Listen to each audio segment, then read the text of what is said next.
अब हम eddy currents के यूज़ की बात करते हैं। These are used in dead beat galvanometer. Dead beat galvanometer का मतलब होता है जिसका पॉइंटर बहुत जल्दी स्टॉप हो जाता है। इंडक्शन फर्नेसेस में भी हम एडी करंट्स का यूज़ करते हैं। इंडक्शन फर्नेसेस में हाई टेम्परेचर को जनरेट किया जाता है जहां मेटल्स को हम मेल्ट करते हैं और एलॉयज़ में कन्वर्ट करते हैं। मैग्नेटिक ब्रेक्स में भी इसका यूज़ है। Deep heat treatment of human body. कुछ डिजीज़ेज़ ऐसी होती हैं जहाँ डायथर्मी टेक्निक का यूज़ किया जाता है, तो वहाँ हीट जनरेट करने के लिए हम किसका यूज़ करते हैं? एडी करंट्स का। पावर मीटर्स में भी इसका यूज़ है, जो घरों में बिजली के मीटर हैं उनमें। स्पीडोमीटर्स, व्हीकल में स्पीडोमीटर जहाँ आप स्पीड देखते हो भी कितनी स्पीड से व्हीकल चल रहा है, वहाँ पे भी इसका यूज़ है। एसी मोटर और इंडक्शन मोटर में भी हम एडी करंट्स का यूज़ देख सकते हैं। अगला टॉपिक है सेल्फ इंडक्शन। सेल्फ इंडक्शन का मतलब होता है कि एक कॉइल है आपके पास, उसके करंट में या तो हम इंक्रीज़ करें या डिक्रीज़ करें, उसके कारण वहाँ पर एक इंड्यूस्ड ईएमएफ जनरेट होता है और इसी घटना को हम कहते हैं सेल्फ इंडक्शन।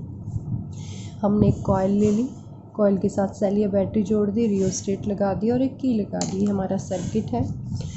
सबसे पहले यहाँ देखो, फर्स्ट केस क्या है, हमने की को क्लोज़ कर दिया। पहले करंट ज़ीरो था, जैसे ही की को क्लोज़ करोगे करंट धीरे धीरे बढ़ने लगेगा, तो इस डायरेक्शन में क्या है? Increasing current. अब क्या होगा? कॉइल में इंड्यूस करंट इस तरह से जनरेट होगा कि वो इस इंक्रीजिंग करंट को डिक्रीज़ करने की कोशिश करेगा, मतलब अपोजिट डायरेक्शन में इंड्यूस करंट इंक्रीज़ होना स्टार्ट कर देगा। एक्चुअली ये सब कुछ कब तक चलेगा? जब तक कि करंट मैक्सिमम नहीं हो जाता। जैसे ही करंट मैक्सिमम हुआ वो कांस्टेंट हो जाएगा, तो इंड्यूस करंट का इफ़ेक्ट भी ख़त्म हो जाएगा।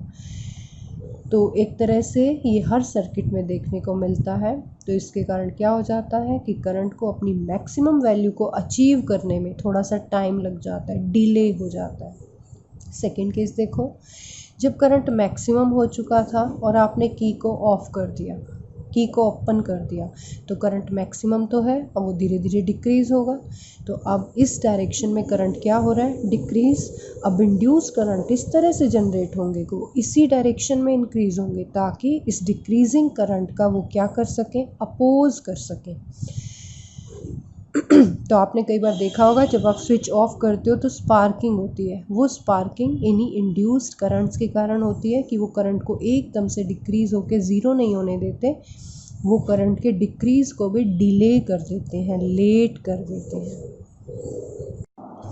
अब हम बात करते हैं कोफिशिएंट ऑफ सेल्फ इंडक्शन। अगर कॉइल में से करंट आई फ्लो कर रहा है, मान लेते हैं phi is the flux linked with all of its turns, तो फाई जो है वो किसके प्रोपोर्शनल होगा? आई के। तो फाई किसके इक्वल आता है? एल इंटू आई। तो यहाँ एल क्या है? कांस्टेंट ऑफ प्रोपोर्शनैलिटी, जिसको आप सेल्फ इंडक्शन कोफिशिएंट कहते हो। तो एल की वैल्यू क्या होगी? Phi by I. फाई को वेबर में मेज़र करते हैं, करंट को एम्पियर में, तो यूनिट ऑफ एल क्या होगी? वेबर पर एम्पियर, जिसको हम हेनरी भी कह देते हैं। इसके अलावा हमें ई का एक फॉर्मूला पता है, minus D phi by D T. Phi की वैल्यू एल आई पुट करके देखो, तो ई का एक फॉर्मूला आ गया minus L D I by D T. तो एल की यूनिट्स यहाँ से निकालना चाहें तो क्या आ गई? E divided by D I by D T. सबकी यूनिट्स पुट कर दो, ई की यूनिट वी, आई की एम्पियर, टाइम की सेकेंड, तो एल की यूनिट को हम और क्या कह सकते हैं? वोल्ट सेकेंड पर एम्पियर। अगर हम एल का डायमेंशनल फॉर्मूला निकाल के देखें, एल को हमने क्या लिखा था अभी अभी? E by D I by D T, E into D T by D I. E क्या है? ई एम एफ या वोल्टेज। ये क्या होती है? Work done per unit charge, तो work done per unit charge लिख दिया। ऊपर डी टी है, नीचे डी आई है, सबकी वैल्यूज़ पुट कर दी। क्यू का डायमेंशनल फार्मूला क्या होता है? A into T. A stands for ampere and T stands for time. तो this is the dimensional formula of L. कितना आ गया dimensional formula of L? m1 l square t minus 2 a minus 2।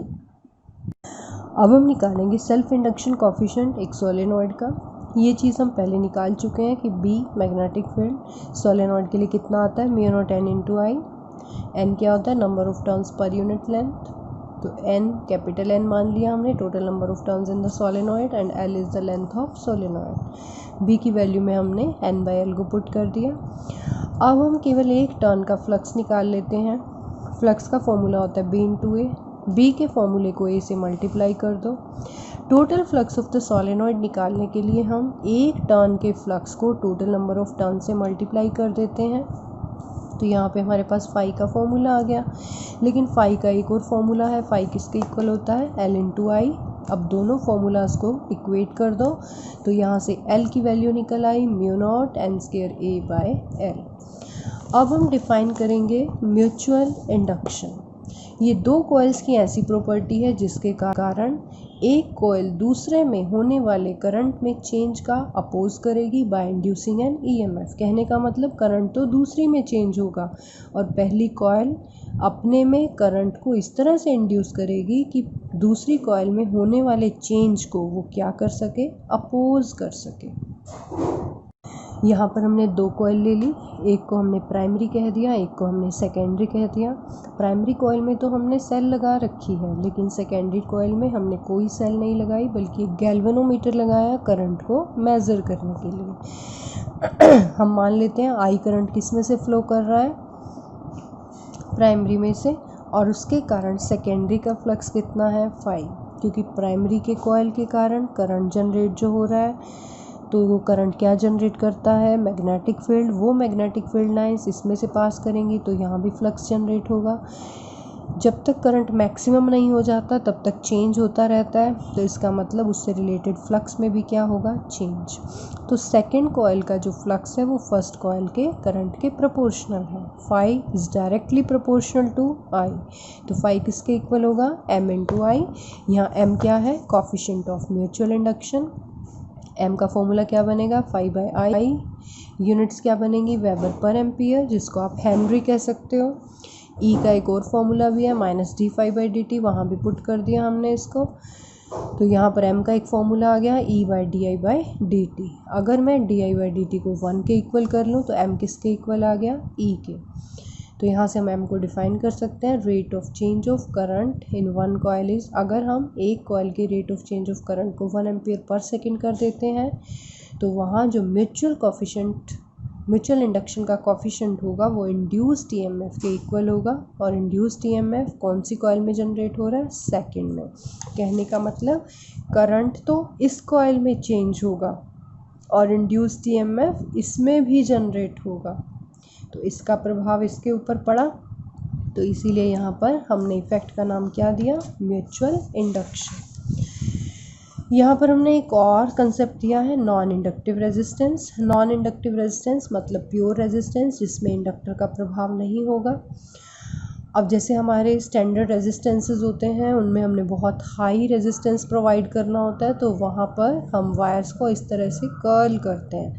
Curl करेंगे और doubling नहीं करेंगे तो क्या हो सकता है? रेजिस्टेंस में इंडक्टर का प्रभाव आ सकता है। हम इसकी डबल कर्व कर देते हैं, मीन्स वायर नीचे गई और डबलिंग करके ये वायर का करंट ऊपर भी जा रहा है, तो यहाँ पर इंडक्टर का प्रभाव कैंसिल हो जाता है, एक दूसरे को ख़त्म कर देता है। तो इसीलिए हम इसको कहते हैं नॉन इंडक्टिव रेजिस्टेंस।